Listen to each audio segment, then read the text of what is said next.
Assalamualaikum warahmatullahi wabarakatuh.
Alhamdulillahilladzi arsala rasulahu bil huda wa dinil haqq liyudhhirahu 'ala dini kullihi wa kafa billahi shahida.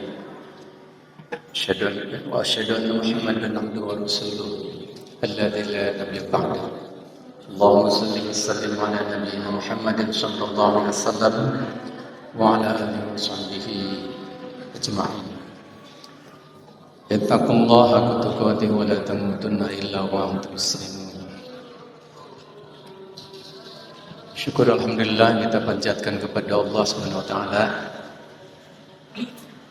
setelah kita menikmati hari-hari yang penuh dengan berkah dan ampunan Allah, kita sekarang bisa menikmati lagi tempat sujud untuk bisa menghadap Allah di hari Jumat ini.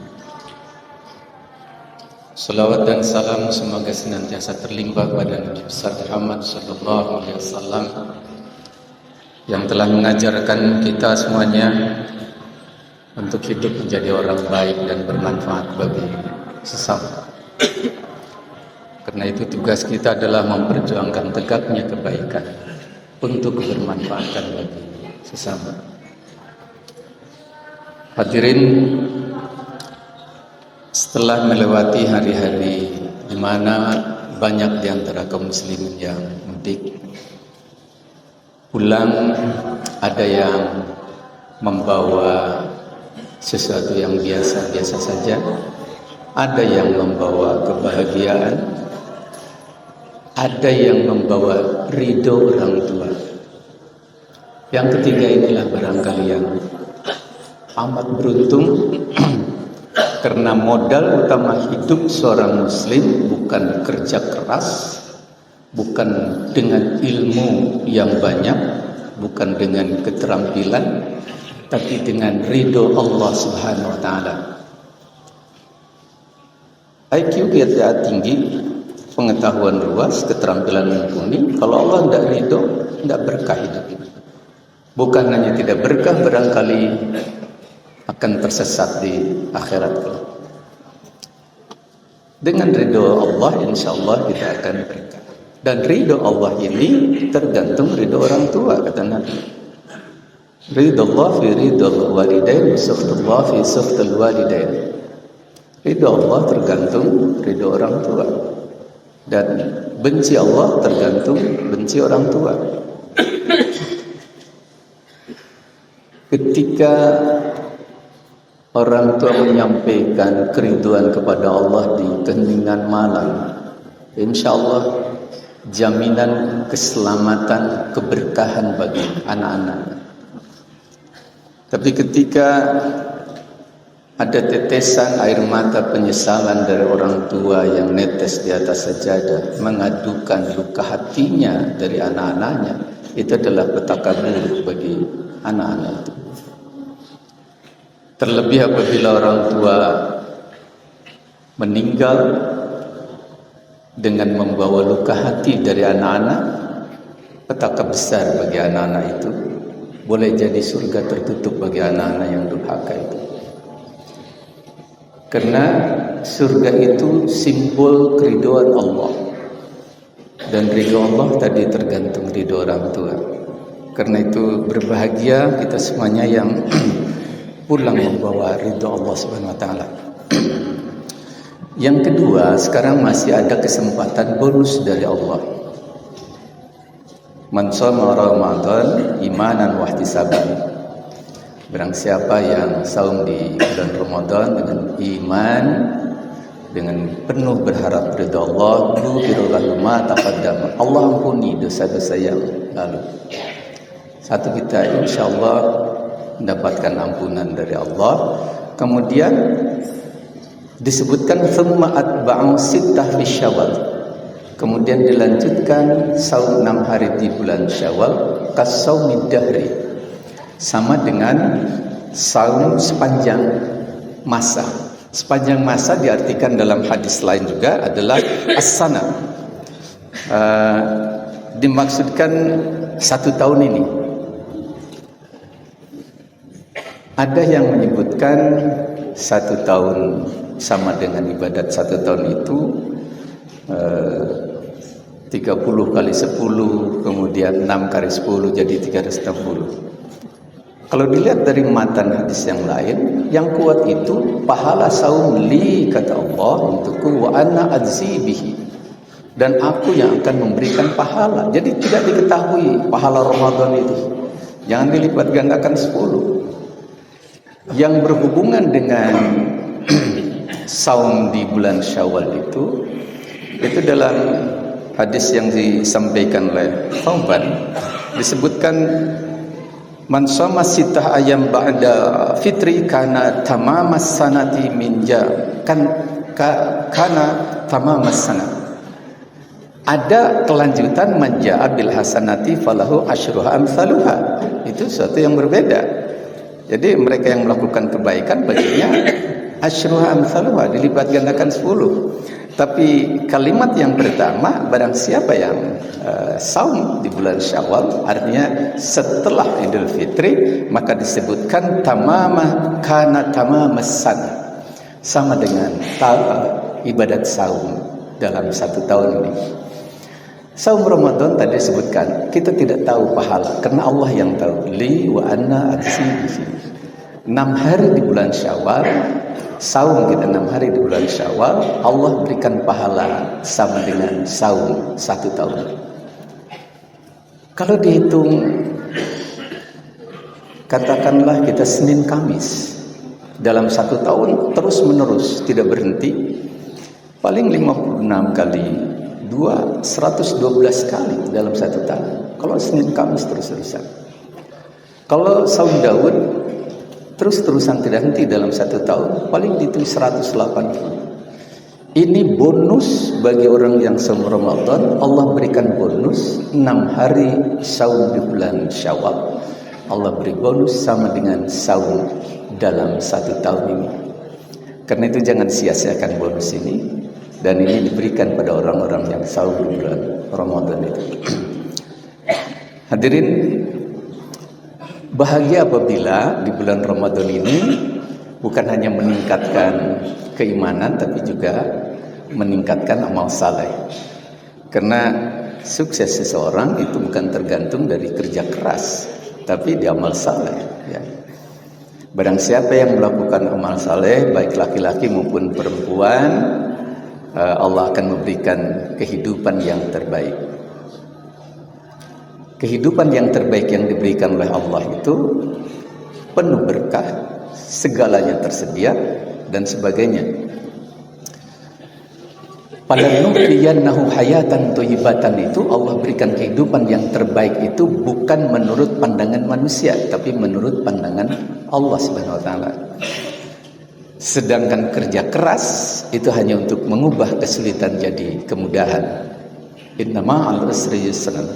Fa inna ma'al usri yusran. Fa idza faragta fansab. Kerja keras itu untuk mengubah kesulitan jadi kemudahan. Belum tentu ada kehidupan yang terbaik menurut Allah. Tapi kehidupan yang terbaik falanuhyiyannahu itu adalah man 'amila shalihan. Barang siapa yang melakukan amal saleh. Hadirin, kita memahami bahwa apa yang ada di rekening kita, rekening bank, apa yang ada di dompet itu belum tentu milik kita. Yang milik kita itu apa yang disedekahkan. Bisab'i mi'atin difin, Allah lipat gandakan 700 kali lipat. Bukan hanya dilipatkan 700 kali lipat, tapi man nafasa an kurbatin min kurbid dunya nafasallahu an kurban min kurbi yaumil qiyamah. Barang siapa yang mampu membebaskan dari kesulitan sesama, kesulitan dunia, maka Allah akan bebaskan dari kesulitan di hari kiamat. 50.000, 100.000 uang yang diberikan kepada fakir miskin, pada anak-anak yatim, dan yang 100.000 itu mampu membebaskan dari kesulitan hidupnya di hari itu, maka yang 100.000 itu akan menjadi saksi dari kiamat, dan Allah akan bebaskan dari kesulitan dari kiamat. Nafasallahu an kurbatan min yaumil kiamat. Hanya kita belum paham akhirat barangkali, kita baru paham dunia. Sehingga seolah-olah yang kita miliki yang ada di kita. Kendaraan, rumah bagus, uang atau harta kekayaan berlimpah, itu yang dianggap milik kita. Padahal milik kita itu yang tadi yang disedekahkan. Yang ada itu belum tentu milik kita, boleh jadi milik ahli waris. Mending kalau yang diwariskannya itu yang halal. Tapi yang diwariskannya itu adalah ada harta yang haram. Katakanlah nempel di pintu, nempel di semen adukan yang haram, kemudian diwariskan, itu kan beban terberat bagi orang yang meninggalkannya. Nah, karena itu yang kedua barangkali bukan hanya sekedar kita bisa meningkatkan kebaikan, tapi amal saleh. Kebaikan hanya terbatas-batas dunia, tapi amal saleh itu untuk kepentingan akhirat. Yang ketiga, dari yang sama-sama berharap ridha Allah Subhanahu wa taala. Kemarin di bulan di 1 Syawal banyak orang ziarah. Paling hanya berdoa, menitipkan kepada Allah. Karena kata Nabi, apa yang dititipkan kepada Allah, Allah akan menjaganya. Barangkali kita sama-sama menitipkan orang tua kepada Allah dari siksa kubur dan dari siksa api neraka. Tapi kita tidak pernah mendengar cerita orang-orang di balik batu nisan itu. Padahal Allah mengingatkan, Rabbi laula akhartani ila ajalin qarib fasaddaqa wa akum minas salihin. Al-Kafirun ayat 10. Tuhanku, apabila engkau tangguhkan barang sesaat saja dari ajalku, saya akan bersedekah dan akan menjadi orang-orang saleh. Fasadaqah wa aku minas shalihin. Saya akan bersedekah dan saya akan menjadi orang saleh. Yang tadi sedekah itu betul-betul penolong kita di hari kiamat. Penolong kita di hadapan Allah. Yang tadi uang yang diberikan dapat membantu. Kemudian ketika kita sedekahkan kepada fakir miskin, anak-anak yatim terutama, kita menjamin anak-anak yatim bisa hidup dalam arti dunia, dijamin oleh Nabi di surganya bersamaku. Seperti ini kata Nabi. Jari tangan. Surga Nabi itu luar biasa lah. Kita tidak bisa membayangkannya. Kita yang bisa menjamin kehidupan anak-anak yatim dengan sedekah itu, dijamin ada surga. Kemudian wa kum minas shalihin, saya akan menjadi orang-orang saleh. Masyarakat akhirat akan menyesali ketika kita ditakuti oleh orang. Masyarakat akhirat membutuhkan ada orang-orang yang menguji kesabaran. Ada orang dolim gitu ya. Karena orang dolim itu kebaikan bagi masyarakat akhirat, bukan masyarakat dunia.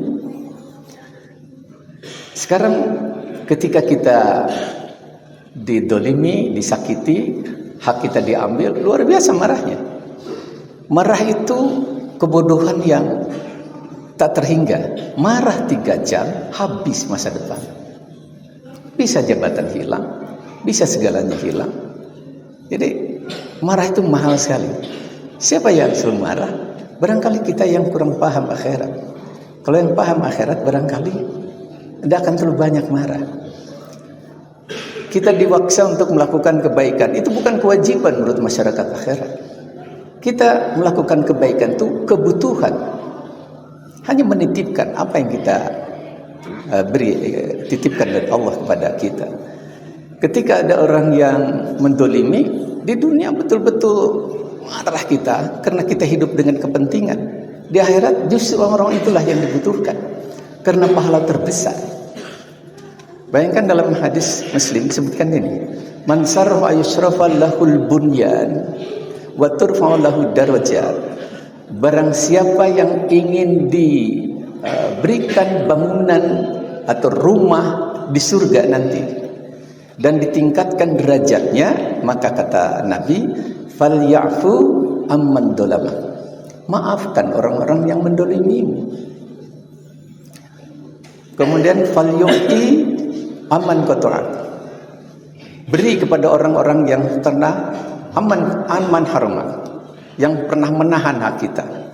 Wal yasil amman qata'ak, hubungkan silaturahmi dengan orang-orang yang memutus silaturahmi. Surga dibeli tanpa kerja keras, tanpa uang besar, tanpa jaringan kekuasaan. Surga Allah berikan kepada orang yang mampu memaafkan orang yang mendolim, yang mampu memberi kepada orang yang pernah menahan hak kita, yang mampu menyambungkan silaturahim dengan orang yang pernah memutus. Tapi terhalang oleh gengsi. Padahal di hari kiamat tidak ada gengsi ya. Oleh karena itu, apabila ada hari ini masih ada orang yang pernah mendolimi kita, datangi mereka, maafkan mereka. Insya Allah di balik tangannya Allah titipkan kunci surga pada orang-orang yang memaafkan dengan ikhlas itu. Kita baru terbiasa memaafkan orang yang tidak salah, tapi jarang kita memaafkan orang-orang yang mendolimi. Memaafkan orang tidak salah insya Allah baik, tapi memaafkan orang yang mendolimi, insya Allah Allah titipkan kunci surga itu. Hanya menurut pandangan kita, barangkali gengsi dan kepentingan itu lebih berat dari kunci surga di balik maaf pada orang-orang yang mendolimi itu. Apalagi pahala pada orang-orang yang bisa memaafkan orang mendolimi, menyambungkan silaturahim dengan orang yang memutusnya. Kata Nabi, hasabuhu hisaban yasiru, Allah akan mudahkan hisaban di hari kiamat. Hadirin, jangan dianggap enteng hisaban di hari kiamat. Apakah baju yang kita pakai, kopiah yang kita pakai akan bebas dari hisaban hari kiamat? Tidak. Tsumma latus'alunna yauma idzin 'anin na'im. Semua akan ditanya oleh Allah. Ketika sikap kita baik, ketika kita menyakiti sesama dan sebagainya, semuanya akan dipinta pertanggungjawaban di hari kiamat. Orang-orang yang mampu memaafkan orang mendolimi itu, insya Allah hasabuhu hisaban yasiro. Allah mudahkan hisabannya di hari kiamat. Pertanggungjawaban di hari kiamat dimudahkan oleh Allah Subhanahu wa taala. Tapi selagi itu kadang-kadang berat karena kita hanya tunduk pada kepentingan-kepentingan dunia. Kita belum memikirkan keselamatan di hari kiamat. Terkait dengan itu, barangkali di hari-hari yang penuh dengan maaf ini ada anjuran dari Allah Subhanahu wa taala. Dilarang wala tanaza'u, jangan kamu sekalian bertengkar. Fatafshalu wa tadhhabar rihukum. Apabila kamu sekalian bertengkar, maka kamu akan dilemahkan dan dicabut kekuatan darimu. Boleh jadi gedung bagus, rumah bagus, kendaraan-kendaraan bagus, harta berlimpah, tapi ketika suami, istri dan anak-anak bertengkar, tidak ada berkah dari Allah. Dan juga ketika semuanya bertengkar, dicabut kekuatan dari rumah itu. Bukan suami tidak pintar, tapi Allah cabut kekuatan dari suami itu, dari istri itu, dari anak-anak itu. Dan Allah yang membuat lemah, yang membuat lemah. Fatafshalu wa tadhhabar rihukum. Tidak ada rumah tangga yang maju yang dibangun oleh pertengkaran demi pertengkaran. Dan juga tidak ada negara yang maju yang dibangun oleh pertengkaran demi pertengkaran. Kenapa? Allah cabut kekuatan darinya. Barangkali semua menyaksikan bagaimana Uni Soviet, negara besar, terpecah menjadi 15 negara kecil. Berantakan. Karena itu kekuatan dalam rumah tangga bukan bagusnya gedung, bukan banyaknya harta benda, tapi tumbuhnya sikap saling mengerti antara suami, istri dan anak-anak. Tumbuhnya sikap saling percaya. Juga di lingkungan negara. Kekuatan negara bukan terletak pada APBN semata, bukan. APBN banyak, bagus, segalanya ada. Tapi kalau bertengkar terus, habislah itu.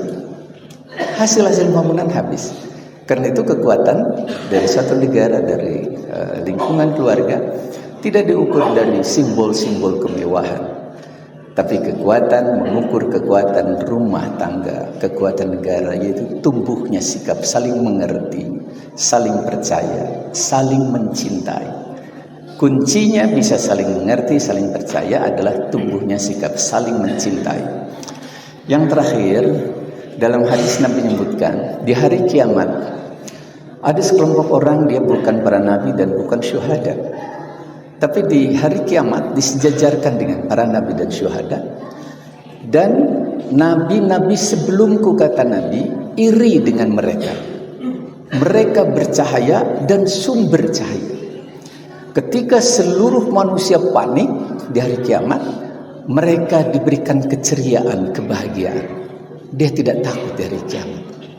Kemudian ditanya oleh sahabat, ya Rasul, siapakah mereka itu? Kata Nabi, mereka adalah orang yang saling mencintai karena Allah, bukan karena kekerabatan dan bukan karena harta benda. Ketika suami, istri dan anak-anak saling mencintai karena Allah, artinya sedang menyusun pintu jalan ke surga. Akan terbuka lebar jalan surga itu. Ketika antara pemerintah, rakyat saling mencintai karena Allah, dari pintu gerbang negara barangkali akan terbuka jalan ke surga. Asal dia saling mencintai karena Allah, dia beriman, dia tidak melaksanakan hal-hal yang buruk dan tetap melakukan kewajiban-kewajiban karena Allah Subhanahu wa taala. Barakallahu li wa lakum fil Qur'anil Karim.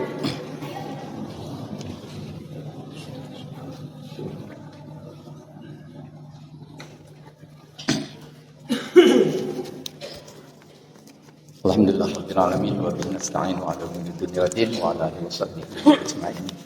Hadirin, mari kita berdoa kepada Allah Subhanahu wa taala. Innallaha wa malaikatahu yusholluna 'alan nabi ya ayyuhalladzina amanu shallu 'alaihi wa sallimu taslima.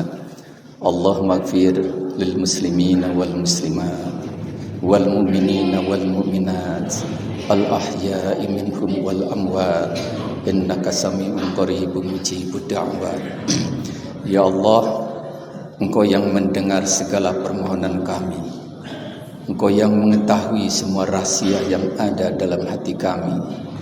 Kami hamba-Mu yang datang dengan berlumurkan dosa dan kemaksiatan, memohon ampunan kepada-Mu ya Allah. Ya Allah, kenikmatan dunia yang Engkau titipkan kepada kami ternyata telah menyebabkan kami melampaui batas-batas yang Engkau tetapkan. Tak ada yang mengetahui dosa dan keburukan kami ya Allah kecuali Engkau dan kami. Karena itu maafkan dosa-dosa kami, dosa ibu dan bapa kami, dosa anak, istri dan suami kami, dosa guru-guru kami dan dosa para pemimpin kami. Ya Allah, jadikan sebaik-baiknya sisa umur kami, sisa umur yang bermanfaat bagi sesama. Tanamkan kepada kami kerinduan untuk menjadi ahli kebaikan ya Allah. Ya Allah, lindungilah kami, sayangi kami dengan memberikan taufik dan hidayah sehingga kami bisa menikmati sujud kepada-Mu, bisa menikmati panggilan-Mu di malam hari dan bisa menikmati doa-doa kepada-Mu ya Allah. Rabbana atina fid dunya hasanah wa fil akhirati hasanah wa qina adzabannar. Barakallahu li wa lakum. Assalamualaikum warahmatullahi wabarakatuh.